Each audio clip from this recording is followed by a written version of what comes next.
Hey everybody, how's it going out there? It's Tuesday night. Welcome to Coast to Coast. I'm your host, Cris Simmons. Welcome you from the beautiful state of Hawaii.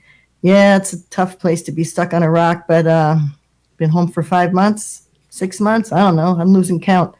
Anyway, everything's good here. I want to bring in Michael Lichter, our co-host for tonight. Come on in, Mike. There you are. Hey there, guys, from the beautiful state of Colorado. And you're not on fire and you don't have a snowstorm. Maybe you're still on fire. I don't know. What's going on there? We still have some fires, and we did have a snowstorm this past week. My goodness. The changes in weather around here are nuts. But I know. It's gorgeous again. Back in the 80s and absolutely beautiful. Really? Yeah. After all that freezing 6 inches of snow, taking your plants in and everything. Oh, my God. I moved everything, all the pots I moved. I dug stuff up and put them in pots, and it's all back in the ground. So I'm in good shape. Oh, gosh. Well, I was just watching, I'm going to say hi to my dad. Hi, Dad. I hope you're watching. He's in Florida. He's okay. He's on the other side there. There's a hurricane going up the other way. I want to say I hope everybody's safe from all that hurricane. And my daughter's in Portland, and they've had some heavy-duty smoke. Yeah, it's really rough. They're taking a hit up there. I know Dave Nichols had to evacuate his neighborhood. Oh, yeah, I saw that. Yeah. And then on the other side of the country, we have to do a shout out to Bill Dodge. I mean, boy, he's in some rough shape. If any of you don't know this, Bill Dodge was in a terrible motorcycle accident on Saturday. And they've got this fund going, which is really going great. I could see now there's over 29,000 raised. They're really trying to make it so that he can have a recovery where he doesn't have to worry about all the other stuff. So, and that's starting to happen. Well, families coming together for him, which is And just so people know, you just go to GoFundMe and you type in Bill Dodge, it'll come right up. Yeah. Well, thanks for everybody that did that and helped Bill. And I want to do something different tonight. So the Enthusiast, I'm not like plugging Harley too much because I ride Harleys, but the Enthusiast is coming back after how many years of being gone? I don't know, but it's a 100-year-old magazine. I'm so excited. Here's the Ian McGregor and Charlie Borman on the cover. But I have a little trivia question for you guys out there and girls, and maybe somebody knows the answer. And if you do, I'll send you. My husband doesn't know, but I stole some CDs from his stash. We can send it. Woo! Anyway, the horses know about it. Here's the question. Okay, who's the first person to write the first article in the Enthusiast magazine in 1916 when it first came out? Okay, now everybody's going to start Googling, but Google might not even know this one. So if you get it, let us know. Put it, your answer in there. And so for people that don't know, they should realize that I think, when did it first publish? 2015 or 1915 or 16? It was 1916. Before it was a Dealer News, I think earlier it came out. So I think they stopped publication. I mean, this just hurt so terribly. I believe it was 2015. I think it was 99 years old. And I'm like, oh my God, can't you just a few more months, hit 100? Right. How many magazines can say they're 100 years old? Well, at least it's great they're coming back, right? I was so sad because I love to read the old Enthusiast magazines. Yeah. I have a bunch of them, and they're kind of fun to go out and read the stories and look at all the photos and stuff, But yeah, I think they merged it with the Hog magazine is what they did.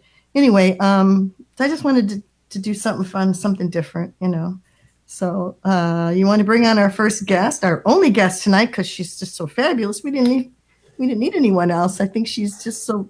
You can introduce her because I think you've known her longer than I have. Well, not all that long, but about 6 years. And she certainly has a great story. I mean, I met Leticia Cline down, and I think it was in Florida. No, actually, she reminded me it was Sturgis, but we've connected in many places around the country, and I photographed her a number of times.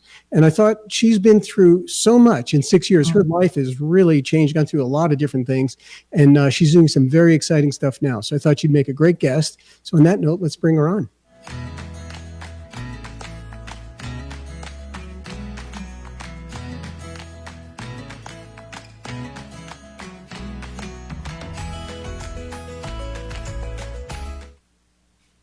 Hey, Leticia Cline, this is your life. Oh God, are you guys ready? First of all, I want to say I'm so happy to finally meet you. I feel like I know you. I think I've just been seeing your pictures for so many years and kind of following what you've been doing. But thank you so much for coming on tonight with us. Well, thank you for having me. It's an honor to be here. I feel like I know you so well too. We And I can't believe we haven't ran into each other. We've been in the same circle and been to the same events for so long. Well, one thing I thought was very cool that came out in our pre-show conversation was that, we've known each other about 6 years, which isn't all that long, about where the Iron Lillies name came from. And I think that was such a cool connection with Cris. Do you want to tell us that? Yeah. So when we decided to do the riding group, it was 9 of us ladies, and we all rode, Iron 883s, and we were trying to figure out a name. And I was trying to look for inspiration. I had Chris's book about the American motorcyclist women from the 1900s to the 50s. And I was like, let me just read about these women. And there was 3 Lillians that stood out. And, their story was just so exceptional. And so I was like, well, Iron Lillies, to me, it makes sense. It was a way to pay homage to the women that really paved the way for us in motorcycling before. And I think that that's just an important part of motorcycling. Is people also need to remember the history of it too. That's right. That's awesome. I didn't know that. I'm glad you shared that. That is so cool. Yeah. Yeah, you're a big inspiration for it. Oh, well, thank you. They inspired me, those women, like I said, And just maybe to show people that you are a rider here, let's bring on some of those Daytona photos, because that's when I think that was really the first time I photographed you. I guess I'd photographed you a little bit in Sturgis before then. But we were out on the beach with the Lillies and went over to the Broken Spoke, hit a few other spots around town. And actually, I guess we were doing this for hot leathers. So I guess you had some accoutrements there for hot leathers. But that was really fun. This was a different year, actually. That was a year or two later. We were back here on somebody else's bike. Can you tell us about your relationship with Daytona? Oh, I've been going to Daytona since I was a little girl. It was a rally that my dad loved going to. And so I went there, and then, I ended up moving to Florida, and I was about an hour away from there. So it was like easy to go to any, Biketoberfest or Bike Week or anything like that. And so I have and then later in life, I raced in Daytona, and that was really cool to be able to do that too. I think we did the first Houligan racing there indoors. I can't remember the theater, the amphitheater, or like the arena now. But and then I got to ride, flat track bikes on the beach and just kind of like relive, like do all the things I wanted to do there. Wow, back up. I want to hear more about your dad. He sounds like a cool guy. Tell me about riding when you were a little girl and stuff. You're riding with your dad. Yeah, well, I grew up around bikes, and he built bikes in the living room of our house. So I was just accustomed to it. Like, it's just kind of all I knew. And then he, put me on a bike to ride with him, got me my own bike when I was 4 years old. And, when I was older, I'd ride to rallies with him. And then he had a shop, we'd work on bikes together, and it was just really like our connection, and he was a really cool guy, and he would travel everywhere and send me postcards from all these places. And then he passed away 12 years ago. And when he died, I used my bike to travel to all those places and that he sent me postcards from to feel a connection. At first, it was really painful to get back on a bike because I took a time from it. But then I felt like a connection stronger to him than ever before through motorcycling. Well, it sounds like you shared the wanderlust with your dad. I just love that word. Yeah. I want to do that. Yeah. Wanderlust. Well, what amazed me also is that it seems like your motorcycling career is really split in two from before when your dad was alive and until after he passed, and you took some time off and came back riding more on road bikes. But can you tell us a little bit about that earlier career? Because I didn't realize that you were racing and you were a spokesperson and you were an MC and really have quite a history in off-road riding. Yeah, we were talking about that because you asked me how long I knew Roland Sands, and I said, I don't know, 20 years or something. And that's, racing motocross, like small events or mini O's and things like that. And then I got into announcing it because I worked as a model too, and I made pretty good money from that. And it was really hard because when you race dirt bikes, you wreck. And so I was always beating my body up. So sometimes I'd take a break from it, and the way I could still be involved was to announce. So I did GNCC, motocross, supercross, superbike, and I can't remember another segment of it. And then I did in that segment, I did it for television, and then I did it for the track. And then I also did it for online shows, like Racer X had an online show that they started at that time. So I would do the pit reporting from there. And so I've just been, any way I could be involved, I was involved. Do you like cats? Not really. I mean, you have so many lives. I can't believe it. 'Cause, you kind of gloss over this modeling thing, but my understanding is that you're in modeling, doing fashion in Tokyo. She did a little modeling. Come on, Oh my God. I think more than a little. How about tell us a little bit about that? Yeah, I did. I was 13, went to Tokyo and modeled. I modeled all over. I did even did music videos and acting with it too, like commercials and stuff. But when I got older, and a little curvier, I modeled a lot of catalogs that people couldn't see, but that was the best pay. And then I was in quite a few magazines and, Maxim and Playboy and stuff like that, which was, cool and helped launch excuse me, into other the things. same month, was it? What was that all about? Yeah, so that was, I know, right? So I was the only one that was in the same month. And because the thing is that Maxim didn't put who was in Playboy. They actually, within 2 years at that time, I was the only one they did that with. So, and I was on a wrestling show. That's the other thing I didn't tell you guys. I was on a wrestling show. Yeah, on Spike TV. So I was the announcer for that at that time. And I was commentating on motocross races and wrestling and modeling. So I was like... And then roller derby on the side maybe? Or yeah, a little roller derby. What's left? Let me think. What could you do? I would love to do it all. I would love to do that. And if I could roller derby, I would. You learned how to be an MSF instructor. You taught your mom how to ride. I think your sister rides. You taught your mom how to ride. And what was that like? Yeah, that was it went a lot better than what I thought because, whenever it's mother-daughter, it could go head to head. That's me and my sister and my mom. My mom wanted to learn how to ride. I think she might kill me if I tell her age, but 59 or 60 at that time. And I thought this is a beautiful experience. I'm an instructor, and I asked the Harley dealership if I could come in and teach her. And so I went there, and it was beautiful. It was a great experience. I know my mom. I know how she reacts, so I was able to teach her. And one of the reasons why I wanted to be an MSF instructor is because I love motorcycling so much, and I want I just respect it so much that I wanted to teach people. I was influencing people through social media, but I wanted to influence them in the right way. So if they knew that I took it serious, then I hope that they would take it serious too. Sure. That's powerful. I love that.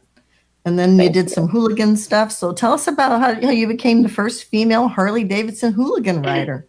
Wow. Oh, I don't even, okay. So Harley-Davidson had been talking about doing something with me for a long time, but they weren't really pulling the trigger, and I'm kind of impatient. So I was at Sturgis, and I was like, you know what? It's only 900 miles. I'm just going to ride there. And I just rode straight there, and I showed up at their door, and I just knew a couple people there because they'd been emailing me, and I asked for them, and no appointment, nothing. They came down, and they're like, that's great. That's amazing that you did that. You're so proactive. And we were talking about what we're doing. And then at that time I just kind of with Roland, did some flat track stuff with him.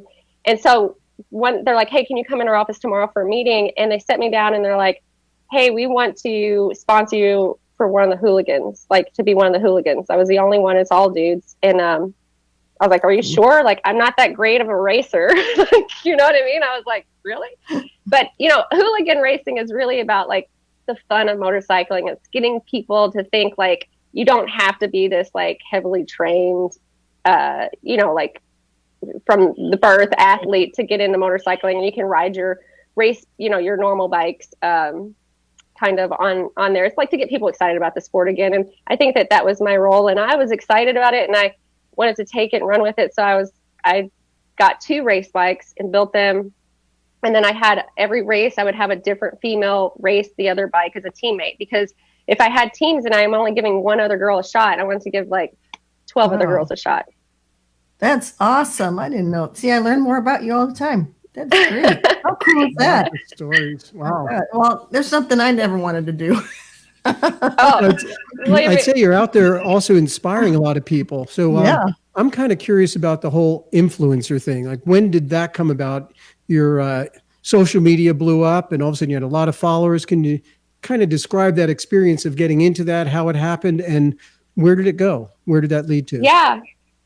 Well, way back in the day, I'm going to age myself now, like MySpace days, I learned like the algorithm of it. And that's how I got booked with more modeling gigs, is because I became kind of big on that. So when all these other platforms came out, I just wanted to learn that too.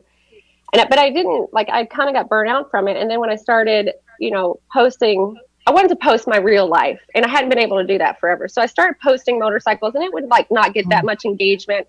And then after a while, it just took off. And remember the day that like my motorcycle, just a picture of my bike, got more likes than a picture of me. And I was like, I made it. I was raised by a trucker, so I have a bad mouth. But like, we can do whatever we want, right? Awesome. I love it. I love it. I was like, I made it. So like, that was when, and then I started realizing the importance of it is like, oh, well, people are asking me questions about what bike I want to get into motorcycling. What bike should I have? And I was like, well, just let me tell my story. I'm just going to use it. And that was so freeing in itself to just be able to talk and tell real things about me, and then also to like hear other people's stories about them. And so I was like, that's the influencer part of it. And then it took me, from there, I got booked with tourism boards. I got to travel. I got booked for magazines. I got to go on press launches for bikes. I didn't even know that world was, going to happen with all that, but it did. And I'm grateful for it. Somebody just wrote in a question.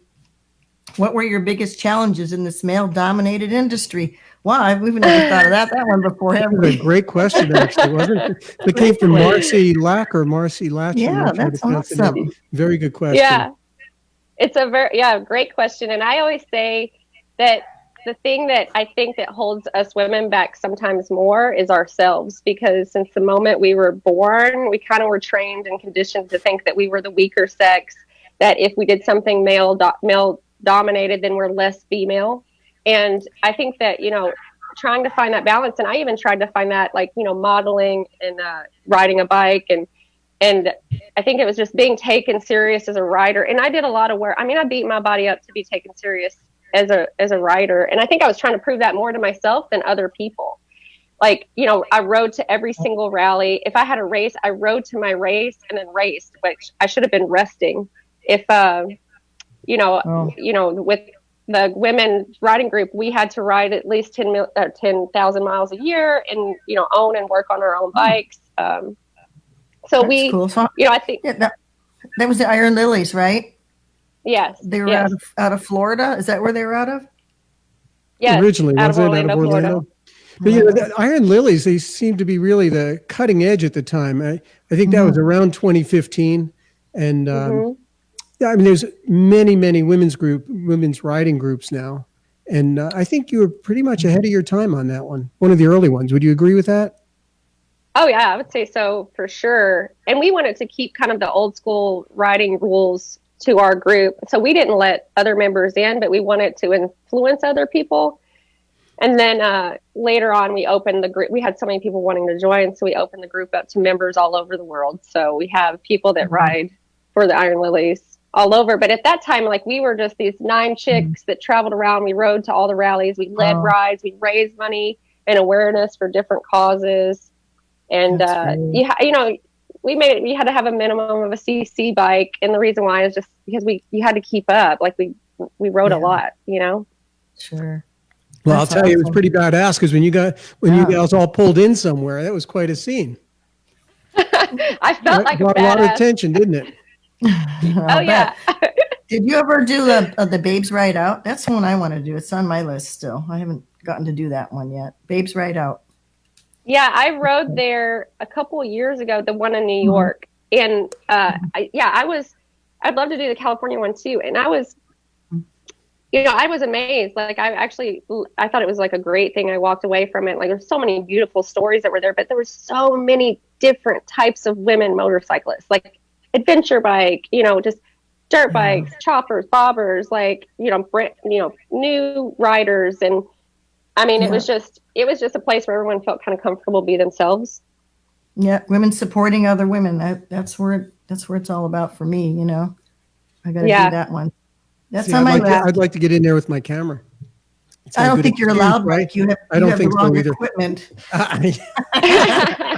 You wear a wig. It's a good excuse, though. Stuff Anyway, a bra. We'll get you in. You know All somebody. right. There you go. Just to finish off, I know we already went over the influencer thing, but it seems like things have changed both with that category and that maybe you've pulled out. I don't know where that fits in with your life now. I do recall you made a post. It must have been 2 or 3 years ago where you kind of put it out there that you're stepping back, that you were going through things in your life and you're pulling way back. Can you tell us a little bit about that whole thing and where the influencer movement is with your life now? Yeah, well, yeah, my life has changed so much. It gets overwhelming at times to always be accessible to people, and I felt like I was constantly letting people down because I was busy living my life, but I was getting all these messages and I couldn't respond to everybody. And I just felt so bad about that. And then it came to a point, like, am I not living my life because I'm doing so much social media wise? Like, sometimes I just want to ride. I don't want to think about taking a picture of me riding, and so I just I needed to take a mental break. I had went through a few things, I had cancer and beat that. And then, I had a really bad motorcycle accident. I had a buffalo that charged and hit me when I was in South Dakota and took my knee out really bad. And I was in surgery. And then what's crazy is that I ended up having, after surgery, 9 months later, I had a wreck in Thailand riding with a diesel spill. It was a freak accident. 4 bikes went down.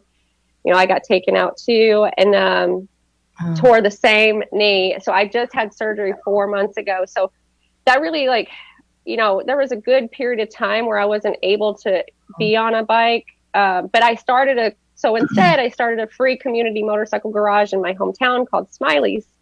And that's named after my dad. It was his garage. Me and my sister bought it. And then we went and found his bike that he had, and we bought that. And we opened it up for the community, and I thought I could use the contacts that I have in motorcycling to offer free parts and accessories, gear. It's kind of like leave one, take one. People donate parts to me all the time. And it's like I walk out of my door and there's motorcycle parts right there, and I'm able to give it to the shop, and people call me as hey, do you have triple trees for this? Do you have, a tire this size? So that's been rewarding since I haven't been able to ride as much. And then I got a million other things going on. I still want to hear about the buffalo. How the heck did the buffalo hit you? Did it come charging at you when you're on your bike? What was that? Yeah. So I was, you Custer State Park, there's so many buffalo there, and they just came out of rut. So they're just everywhere. Everyone stopped in the road looking at them. I just put my bike in neutral. I was just kind of coasting through because I was looking at them, but I didn't need to have it in gear. And I look, and this buffalo raises up, and I'm like, it's not going to charge me, is it? And sure enough, it took off. So I was like, oh shit. So I just put my bike in gear, and then I tried to go, but I couldn't go fast because I would have hit somebody. So I'm trying to get away from it. Rangers are on horseback there to charge back at the buffalo. So they're coming at it. It's a girl buffalo. She turns and she just hits me. And I put my leg down to stop it. I could stop it. And it just crushed my knee. It hyperextended it. And, yeah, but I rode 3,000 miles after that. You rode with your leg broke? No way. Yeah, I had to. I triple bandaged it, and I used a cane, and I had just put 16-inch. I just put new shocks on my bike, so it was really high. So I'd park next to walls, and I would use my cane to push off from the wall to ride my. I had to get home. Goodness. Oh my God, you're brave. And you got a buffalo tattoo after that. Holy crap! Yeah, the day bastard almost surgery. takes you out. Yeah, of course. I'm the buffalo slayer. That's what I say. Basically, you skinned it, right? Oh my God. Yeah, Wow. Yeah. I wish I could have. It definitely was a traumatic experience. Right. Get the horns or something, man. That's an amazing story. So that's the first time you hurt your knee. Then you hurt it again on the bike, right? Is that what you said? Yeah. Then it was the next time it was my ACL and meniscus, and so I had another new ACL on the exact same knee, and I have no meniscus left, which is fine. But before long, I'm gonna be bionic.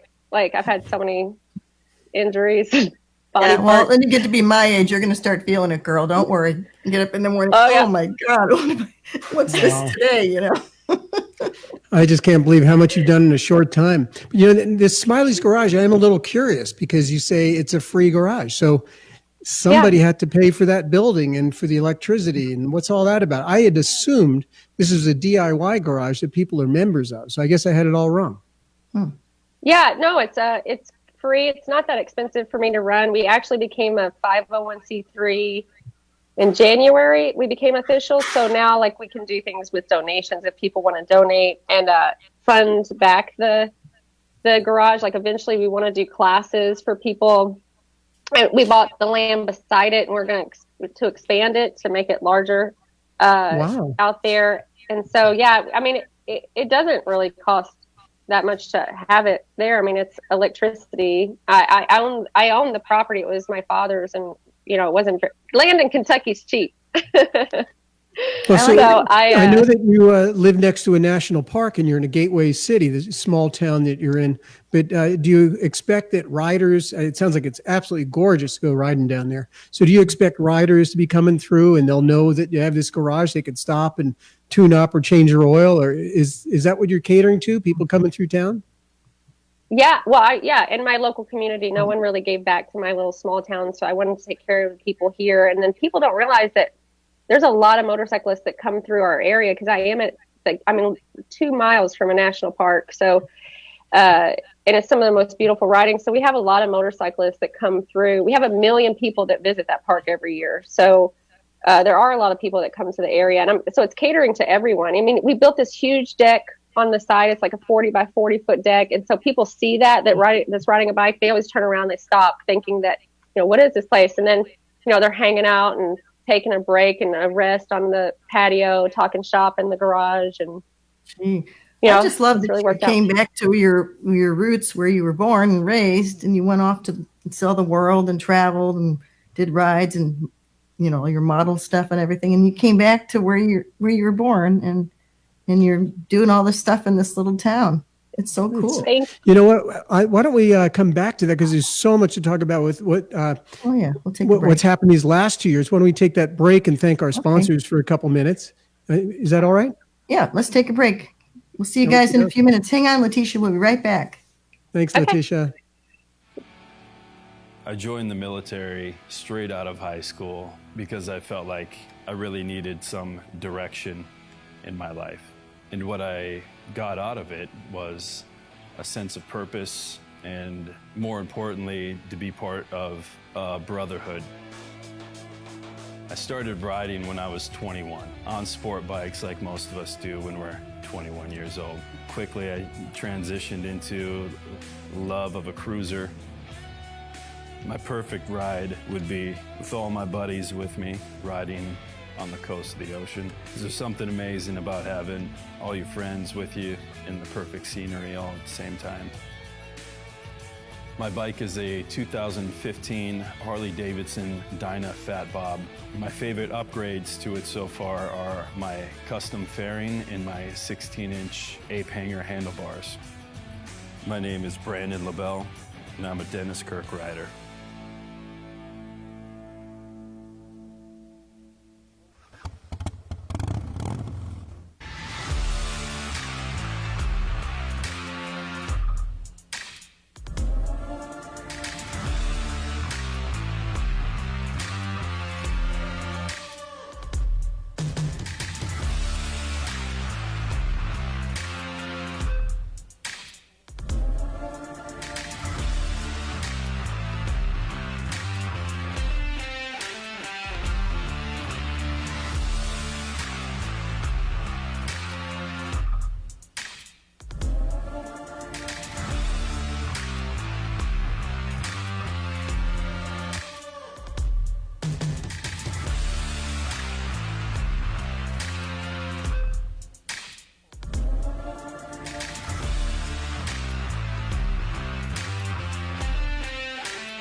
Man, we have the best sponsors. I just love those commercials. I just really into that. We're always bouncing around. Really. So let's get back. Yeah, let's ask her. You go ahead, Mike. You know, we were just talking about I thought your comment there. Let's bring Leticia on, because what a great comment there from Cris about this move back to a small town where she had her roots. And it's not even going to a small town. It's this small town where she grew up, a couple miles away from where she was born. And a lot of people, after living a cosmopolitan lifestyle for quite a few years and modeling and all the stuff that she's done with television, radio, announcing, racing, that to choose to come back to a small town of 2,500. Leticia, I have to say, what's going on in your mind? What happened? And what was that shift all about? I don't know. It must have been crazy. I went from like caviar on yachts to bologna sandwiches. But I don't even know what caviar was back in the day either. But like, I don't know, when I was little, here's the deal. When I was little, I went to this festival. I always loved my hometown. I saw the potential in it. And it'd be a whole new show if we talked about the potential. There's so much. But I told my mom, I looked at her, I said, one day I'm going to grow up and I'm going to be rich and I'm going to buy this town. And I came back, I'm not rich, but I'm smart. And I started figuring out a way to like change the dynamics of the town and start purchasing buildings or curating, like having certain people purchase buildings so that we can add more diversity in business, give our youth something to do, and bring more economy to the area. And that's what I've been working on for the past, 2 years, but really heavily this last year. Even getting into politics, I'm running for city council right now. That's awesome. So oh my cool. God. I'm voting for you. Oh my God. That's amazing. You're like Thank you. Superwoman. Let me tell you, it is so cool. Well, I'm so impressed with you. I mean, just the whole thing about, when you said place for kids to go and things for people to do in a small town, that's so important. I mean, we lived in a small town, about 6,000 people in Northern California before we moved to Hawaii. I know how it can be for young people in a small town when there's nothing to do. Even though it's beautiful, you have that cave there, you have the longest cave in the state park and everything, but giving them a place and something to do, that is so cool. And I know you have a son too, right? I do. He's 18 now, and I got him his first dirt bike when he was 4. Just like my dad, I like tradition, and so he's been riding with me ever since. And he traveled with me when I did all the announcing. He went with me to every race. He was like my sidekick, and so he grew up in the industry and around it too. And in fact, he's probably pretty good friends with most of the people in the industry. Better friends with them than I am. Oh my God, that's awesome. So do you have a favorite place you've ridden when you all your rides? I was wondering about that because you've seen so many cool places. I don't know. That's so hard for me because I admire every place for what it is. And I know that sounds bad, but not bad to say I can't narrow it down. But if I had to come to the top, Thailand would be one of the most amazing places because it's something you're just not used to riding over here. Those mountains are mountains. And the one road I was on, Mae Hong Song, is 1,800 turns and you're on a cliff. So that's, technically challenging, but beautifully stimulating. And then Mexico City was amazing because it was traffic and just insane. And but it was another culture. And then I love riding the Adirondacks and the Catskills. To me, that's some of the most beautiful riding here. And the roads are perfect conditions. So you don't have to deal with potholes. It just moves. That's the only thing. And me and the wildlife, we don't get along. So you don't want to get a moose tattoo, okay? Stay away from the moose. Exactly. I know what you mean about those certain places. There's certain places that are just so beautiful. And I don't know about Thailand. I can imagine that you always see these videos on Facebook where people put on, going on these little mountain roads. I know, Mike, you did some riding up in the Himalayas. Nepal. I'm sure Nepal wasn't too far different than riding through Thailand. I'd love to go there as well. Some people have asked, other people have asked about your garage, which we covered, but I know there's more to your move back to the town, your bar. Maybe you could tell us about the bar. And I know you've told me about some amazing plans for this entire block that you now own. Why don't you tell us a little bit more about that? Cool. So there was just a little shitty building it's not shitty. It was, just shitty inside. That was available. And we walked in, me and my sister, and we're like, this would be a great place for a dive bar. And so we just were like, let's just do it. It's so cheap. And we start building it ourselves. And then we built the entire bar, got everything ready in 70 days and open, which was it was all new plumbing, all new electrical, all new AC, built the bar, the back bar. And so we did that, and it just became, we're the only bar in town directly from a church in a town that went wet 4 years ago. So we have fought some challenges to be in that tiny town. But it was great to see the community come together. And you guys were just showing pictures of all the motorcycles on the road. We had a bike night every Thursday, and we decided to do just like an awards rally, like bike night. So we got a permit, closed down part of the road, and 600 bikes ended up showing up. And wow, and that's incredible. Yeah, and we didn't even market it or promote it. Yeah, and the great thing that was about it is it was the Thursday before Fuel Cleveland. So like I had people riding through, in the industry that people look up and admire in this town, and they were there. So that was like kind of neat to do that. So we had plans to do that again this year. We had dump truck that was coming to announce, possibly the Ives brothers doing the Wall of Death, and but COVID kind of put that on halt right now. So next year. Yep. Yeah. There you go. It looks awesome. So what are the roads like to get 600 riders? The roads must be gorgeous around there. Can you tell us a little bit, or maybe even about, about Cave City and the national park? Yeah, national park, longest cave in the world, 485 discovered miles, and like the land around it is really gorgeous, and it follows the Green River, and but to get to if you think of any kind of Appalachia country, hilly side, even some of the North Carolinas, Virginias, Indiana, like the rolling hills, 2-lane roads, corn for days, hay for days, and just it's just a lush green, environment around you. And so that's kind of like what our roads are. The roads are really good. We don't have a heavy winter here. So as far as our road conditions, they're good. And so I think that makes for better riding when you don't have to worry about, any of that stuff, and you can look at the scenery around you. Wow, there's the cave. That's awesome. I love caves. Yeah. Is the park really just the cave and very small surrounding area, or is there, I don't know, I think of parks like Rocky Mountain National Park that's near us where you ride many miles through a park. Is this a smaller park?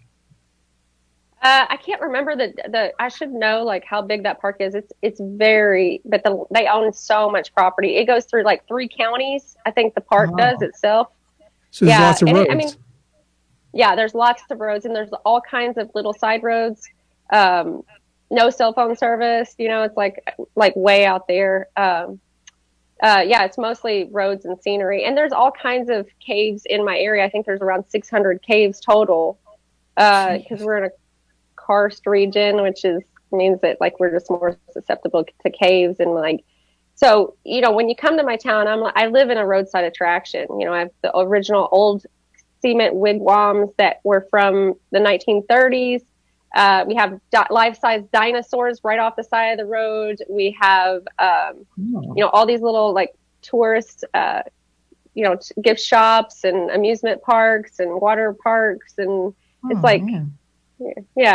kind of like a Route 66 town in a way. Well, didn't you say that you grew up as part of a roadside attraction yourself?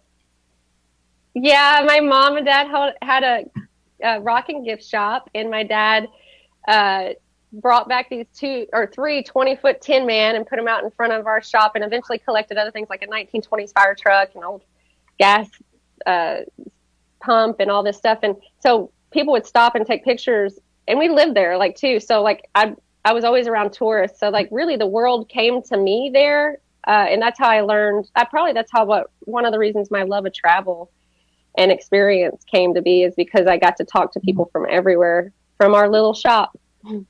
So you're sounding very country bumpkin. Yeah, I'd say. I am. Wait till you get me drunk or mad. Well, I love what you're doing down there. It sounds so cool. So tell us what you're running for city council. Is that what you said? Yeah, I'm running for city council. Cool. I also bought an entire block of buildings. So like the 2 buildings beside the bar came available, and we needed a restaurant, we need a coffee shop, we need a retail space. So we're, once we're done with that block, it'll be 7 businesses and employ up to 40 people. which is a huge impact in a small town. I mean, sometimes more than factories, I feel like small businesses don't get in the tiny towns the recognition that factories get, because that's like the only means, like that's usually the only work in a small town is a factory job. But we're trying to just diversify that and let people learn a trade and then do that wherever they want. Well, you're truly giving back to your community. That's awesome. Well, then also, I know you have the bit on your website about tourism and the kind of tourism that you love and the kind of traveling you like to do. But now you're also talking about a bed and breakfast. So is that kind of part of that big plan as well? Oh. Yeah, well, it's not like a bed and breakfast. It'd be more like an Airbnb, because you're not going to make breakfast. Yeah, it's your own breakfast. Go out to the coffee shop. Yeah, exactly. But like Airbnbs, because we need more places to stay. We have 9 hotels at our exit because of the tourism, but nothing that's like just really interesting. And I want people to stay downtown where all those businesses, I'm trying to bring business back, the historic district. So, just whatever I can get I'm running for city council. Oh, that's awesome. So what's your platform? What am I running on? Yeah. Well, Lord, we could go into that all day about the corruption of a small town, but I'll just break it down this real short. Basically, I want to change the business license fees. I want to do annexation and expand the city limits so that we have opportunity to get more dollars from the state, whether it be grant money or aid or assistance. And then really just kind of the way that those dollars are being spent now, make sure that they're going back into the community to help diversify business and give incentives to new businesses. That's awesome. Do I sound like a politician? Good job. Motorcycling, people that are interested in motorcycling, I think bring a lot back to their communities. I think of businesses like Lead Sled, Pat Patterson, Dayton, Ohio, and a lot of these small shops, or what you're doing yourself with your bar, things like that. This is the stuff that really makes America great, to have that self-reliance and where it's back in the community, and you're employing locals, and the locals are spending their money there. It's really a great model. And how's it going during the COVID? I mean, a lot of the state parks are really packed. My daughter was telling me in the Portland area, there are a lot of people going camping because they can't really do a lot of other social things. So how's it going where you are there? It's been good. It's, people are starting to explore their backyards because you can't fly. So you're like just going in this 100-mile radius. So our tourism has been up since we've been able to be open at somewhat capacity. But, one of the things that I was talking about with, I want to save small towns. I do feel like, small town America is the heartbeat of America, and the roads are the arteries that pump life into the land. And if they die, America dies. And so, but think about those roads. We take our bikes on 2-lane roads, and that is small town. We go through these. So if I don't save them, or if we don't all save them, then where are we riding to? The big city? Nobody wants to do that, So I think, so to me, even though I'm doing something that's different, I'm still very much connected with motorcycling, just in a more real reach out and touch kind of way, That's great. I love that. Yeah. It is the small towns. It's like the Cannonball. We go to all these little small towns, and people are so happy to see you. You just come, they want to ask questions. They want to look at your bikes. Same kind of thing. Especially with Leticia's reputation. I imagine that, by keeping your name out there, which you've done the last 6-7 years, that I imagine you're going to get a lot of traffic just from the attention that you've garnered in the motorcycle industry. That's been actually surprising. I didn't realize that people would stop through my town, but we're kind of centrally located. So if you're from the East Coast and you want to go north and you want to go south, you go through my town. If you want to go from east to west, you're going to go close to my town. And so, or back and forth, that's what's really worked. And so I have been able to bring a lot of people into that area. And Cris, you talking about the Cannonball. I mean, think about what you guys do for those small towns when you ride through them, not just putting them on the map with this, but also with dollars. You guys spend money there. Oh, yeah. And that really helps and feeds that community. For sure. Yeah. What's the closest big city that you're near down there? You're in Kentucky, I know. I am directly in between Louisville and Nashville. So I am an hour and 20 minutes from both. And then Bowling Wow, Green is that's about nothing. Bowling Green's like 30 minutes, and they make the Corvettes there, and it's a big town. People, some people know that just from the Corvette plant and museum. Sure. Wow, you can get anywhere in the world. Speaking of which, there's actually a listener, Richard Hagan, that's hailing from Australia who's listening in. But we do have people from all over that are not only saying hello, but congratulations on being a cancer survivor from Ryan Pelletier. Yep. And somebody else, Sharon Hamilton, wishes you the same congratulations and prayers for continued safe riding. Some really nice comments you may want to look back on when you review the show here. One person did ask... if Walter Caro asked if you ever road raced. No, I never did, but I will say, so I wanted to learn every type of racing, and I took every class. I actually now officially have done every type of riding. So I did Jason Pridmore at Chuckwalla in California. I took his school for a week and went out there and rode. And what kind of riding is that? I'm sorry? Road racing. So sports bikes. Yeah. And I just learned, what I did is I wanted to learn from that, the apex of a turn for me and my cruiser. I'm not a road racer. It's RPMs are totally different. It's just it's a different riding position, but I loved, that made me a better road rider by far. It was one of the most amazing experiences to be able to do. And then also it was great to do adventure riding. So I just did that last year, and those bikes are intimidating. They're big, they're tall, and you're riding in you have to constantly think there's a limb, there's a ditch, there's a pothole, there's a tree, and after I did that, I was so exhausted, but it made me more of a technical rider too. So to always be on control and learn how to control. Would you recommend one over the other, the BMW adventure riding or the road racing? I think if you're going to ride on the road, I would recommend road racing.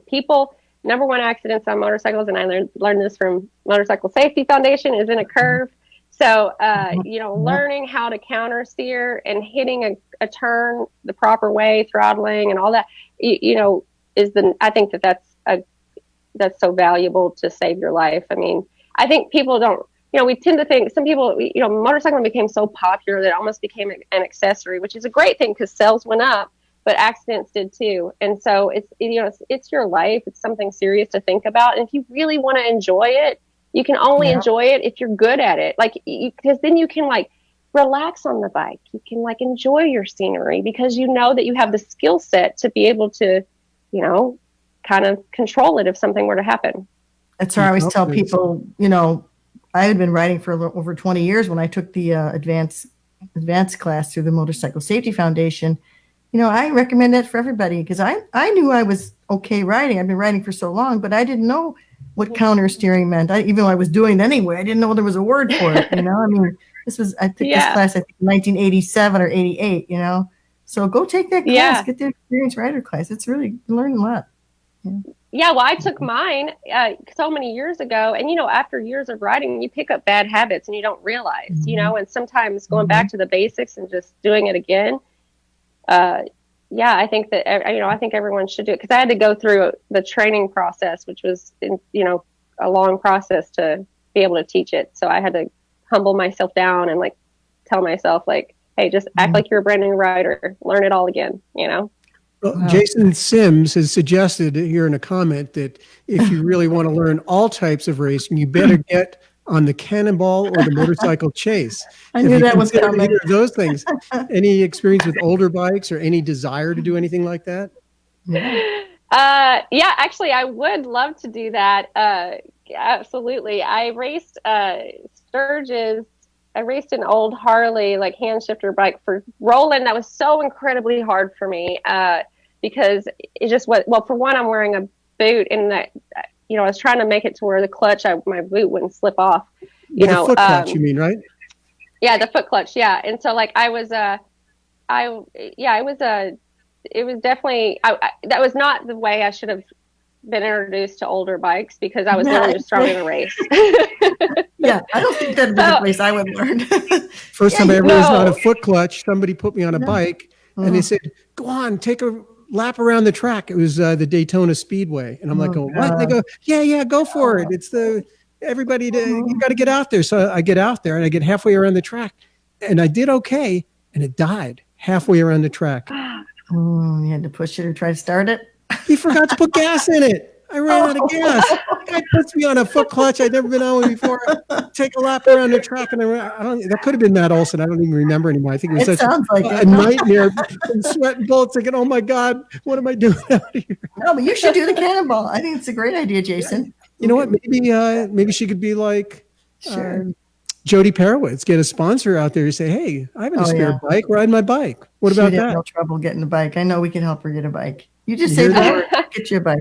We'll get you in there. Well, Matt from Wheels Through Time had talked about, the Sons of Speed. And I talked with Billy, about possibly doing that. But I want to take time with the bike before I just go out there again. So yeah, I would love to. Cannonball. The cannonball would be a good way to build up. I know. To that. Yeah, because the Sons of Speed is like no brakes, no clutch, one speed. Just go as fast as you can go. Yeah. After experience, you'll be okay there. Get 20 days in on that foot clutch day after day, and then get out on the track, right? Yeah. Let's get you on the bike. That'd be fun. I think that's about the only thing we haven't done. Really? Yeah, it actually, you're right. I thought I had done everything, but I haven't done that. You're right. Okay. Cannonball or chase. There it is. Put it on your list. We'll put it out to our listeners to say, who wants to sponsor Leticia with an old bike? Yeah, we'll Great idea. Yeah, I want to see your David Yule painting. I know David Yule did a painting of you. Yeah, let's bring that up. Your Sturgis special painting he did this year. Yeah. So, how did that come about? Tell us the story behind it. Well, David and I had talked. We actually met at Sturgis. I was at dinner with Woody in Maryland, and David happened to be there, and I followed him, and then he came. That's when we got to meet, and then we talked quite a bit about doing a painting together, but we never could make it happen. It was either I wasn't right for the look he wanted to paint at that time, or we just weren't in the same area, and so. But it was on my list. I've been posting. I had these like milestones when I got back into motorcycling. All the things I wanted to do. Working with you, Cris, on something was one of them. Getting painted by David was another. Getting shot by you, Michael, was another one. So I feel like I just won the lottery. But he painted this bike. I shot it actually at Billy's shop in Columbia, Tennessee, and then he had taken the shot of the horses and put it together for Sturgis this year, and I'm just so happy about it. I can't wait to see it in person. I feel like you feel immortalized when you're in a painting, or you just feel. It just made me feel very special. I have to say, being David painted me, I was just like, oh, I can't even look at it. I have it in my living room, and I can't. I walk by, and I'm like, I can't even look at it. It's so awesome. I know. I don't know if I could I feel like if I put it up, people are going to think I'm conceited, but I'm so proud of it. I can't wait to hang it. Well, we have it in our living room. It's like the guy gives you a painting. What are you going to do? I'm not going to hide it in the closet. No, not at all. We got to watch these comments. Maybe we'll get some old bike being offered up, but already Kevin Bass from Minnesota, he's chimed in. He says, come race the beach with us next round in Milwaukee. So there's beach racing you got to put on your list. Then Marcy chimed in from Kauai and said, come race the drag strip with her. So have you done that? There's another offer. You got to check out these comments here.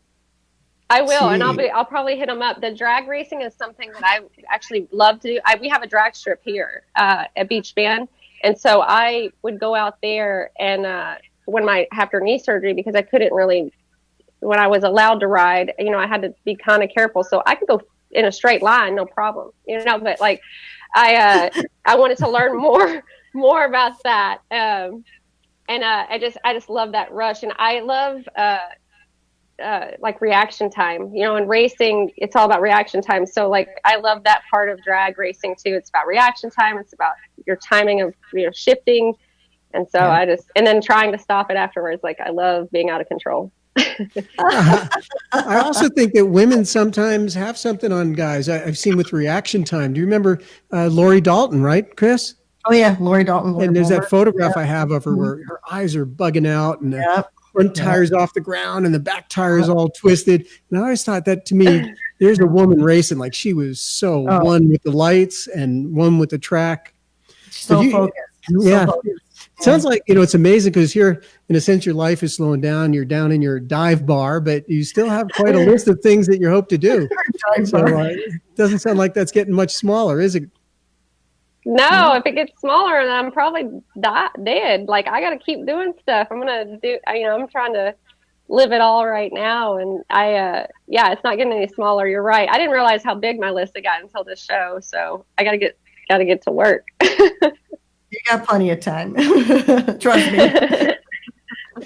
Marcy also has, and this has to do with everything you're talking about. Where do you get all your energy to do everything? And you do that in all caps. So, I mean, and that's another great question. Where is this energy coming from? You've got it. Oh, some days I don't feel like it. You might think different. Like, I take a day off, a mental health day sometimes, and just lounge on the couch and like shut my phone off. But I think it comes from, we all get moments where we're like, God, we're overwhelmed, or like things aren't going our way. But I think then it never fails. If you're doing something good, then someone is going to come to you and say, hey, thank you so much for giving me a job at your place, or thank you so much for like helping me with my motorcycle. And then, you know what, that gives me, it's like an adrenaline rush. It gives me a burst of energy. It's like, I'm doing this for a reason. It reminds me like why I'm doing this, why I'm working so hard. And it means that like losing some sleep, I don't even think about losing sleep as a bad thing anymore, because I'm able to help somebody, and it's rewarding. And that's not why we do things, but it does feel nice to know that you are helping someone, too. And that motivates me to keep doing more. I don't know. Awesome. And coffee, I have coffee right now. So is there no cutoff time? My goodness, it's after 10 PM. You're still drinking coffee? Uh-oh. Yeah, I got stuff to do. I'm in Galena, Illinois. The workers got to whiff of that caffeine. Where are you at now? You're in Galena? Yeah, I'm here exploring another small town. Galena is beautiful. The whole entire town is historically registered, and Ulysses S. Grant's house is here. I think 7 Confederate soldiers came from here, or not soldiers, but generals. And, just it's such a beautiful place. And most people, if you're a motorcyclist, you know the area here too, because all the roads are beautiful to ride. I grew up in Illinois, as you know, so that was our ride. Let's go to Galena for the weekend. Just buzz off, and take a ride to Galena. Just gorgeous part of Illinois.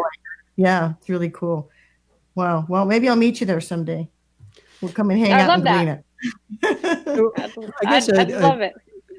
A question that I have is I am astounded with what you have seen in 6 years, 5-6 years, and how one person's life, in addition to your medical travails that you've been through, and it wasn't even mentioned, but there was a marriage in there for a couple of years also in these last 5 years. You have really been through a lot. So life moves so fast, and it looks like now it's slowing down for a bit, even though you have a lot of things on your list.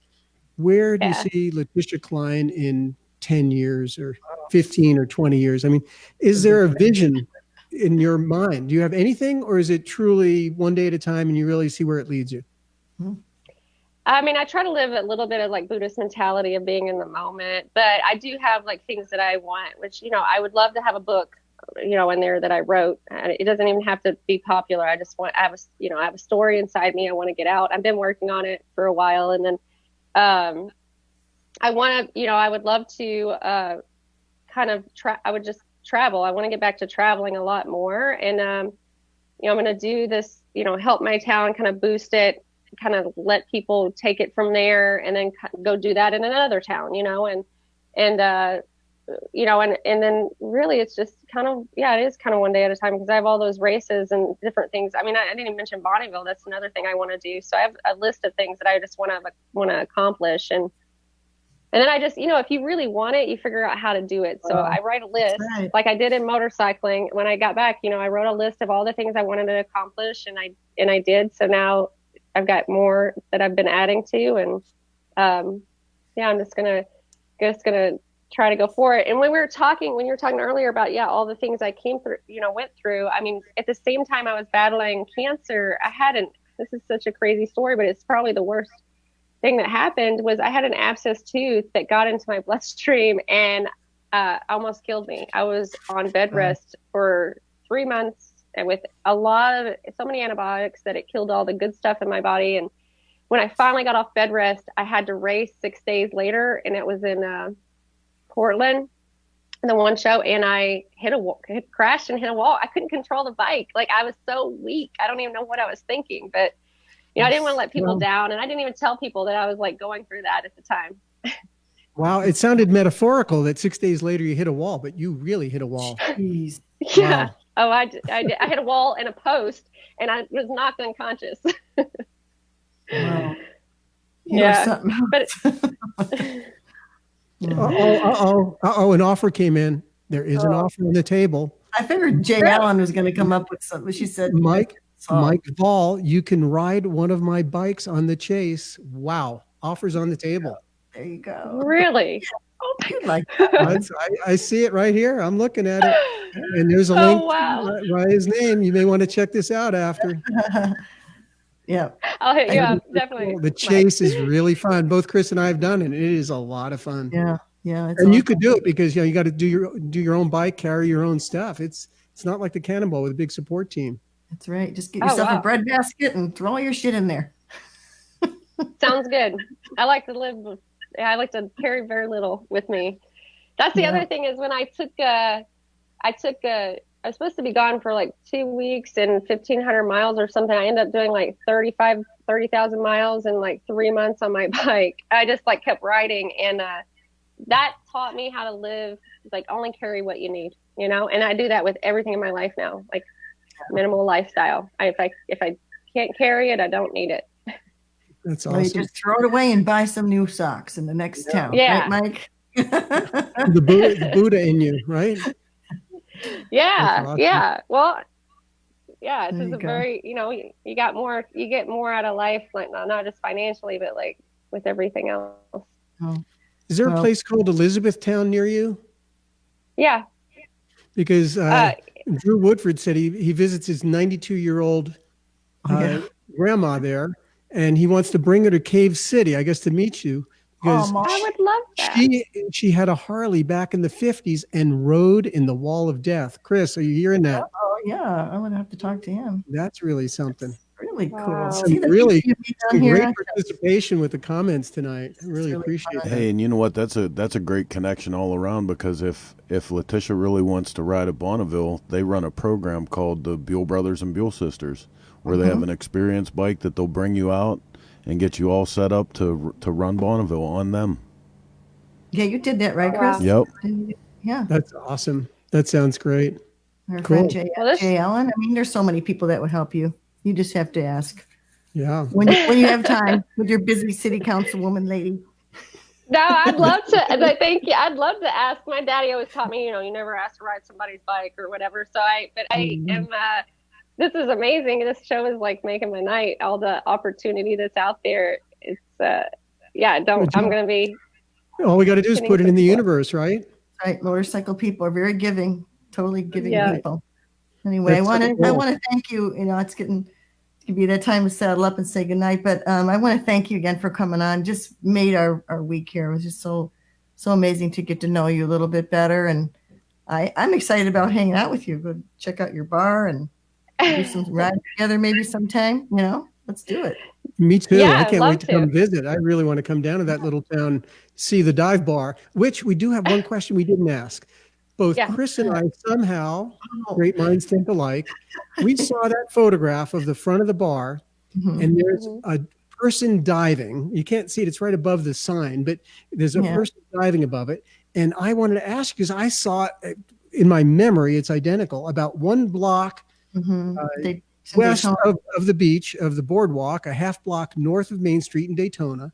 there's a little swim shop, and it's Mhm. actually not a painting. It's sculptural in front, but it looks just like that. And Cris, you thought of the same thing, right? It's like a three-dimensional. It's the outside of the shot of the bar, Chris, where it's got the lady diver. Leticia, you know what I'm talking about. Yeah, And yeah. there's a place in Daytona that has the same. It's more of a 3D kind of vintagey looking. Maybe you got the idea. 40s or 50s, the I bathing have- suit. I have Right. her tattooed on my arm if you want to see it. Oh my Oh God. my that's- goodness, it's fantastic. Oh yeah, So that's a story about that. So when I first saw that in Daytona, I was like, oh my God, I'm looking at that. And I mentioned it. I took a picture of it and I was showing my mom some of my pictures. My mom was a model in the 50s, in the 40s, 50s, 60s and stuff like that. Wow. And she said, that's fine. That's Jansen bathing suit company. And I used to model for them. I'm like, really? So they got the logo from that Jansen bathing suit company, and it's such a cool. It just reminded me of that. And Mike said, "Yeah, I remember that." We were talking about the logo. It's amazing. We both saw it. How did you pick that? What came first, the tattoo or the logo on the bar? Well, we're very simple. Me and my sister, we're like, what are we gonna call it? I mean, it's just the dive. Like we call the garage. We're like very like straightforward people. And then when we said the dive, we were like, maybe I was like, so what? It's a dive bar, but then I was, I love history, so I was like, let me go old school with it. And like, I love old, diving lady tattoos, and so it really came from a tattoo that we had saw, and then we just, kind of took it and ran with it. So we have like neon diving ladies in the bar. We have like a diving thing that holds our fire extinguisher. We just kind of like, we have an old diving mask. We just kind of. We're going to come down. We're going to come down there. My daughter just posted a message. She said, I miss bars. I'm like, yeah, let's go. Okay, we're going to go visit, right, Cris? Yeah, definitely come and visit. But anyway, I think that horse is headed for the barn, isn't it? I think I heard him saddling up. Hope my dad's still awake. He sits there and watches this show every night in Florida. He's almost 90. Go to bed, Dad. Anyway, thanks again so much. It was really great, and let's do this again sometime. I'm going to check in with you and see what else you got going on sometime. Okay? Yeah, great catching up. Thanks so much, Leticia. Thank you guys so much. Okay, have a great night. And Mike, I'll see you next week, and we'll talk. Good night, everybody. Good night, Leticia. Thanks for listening, everybody, and tuning in. Thank you. See you guys. Bye.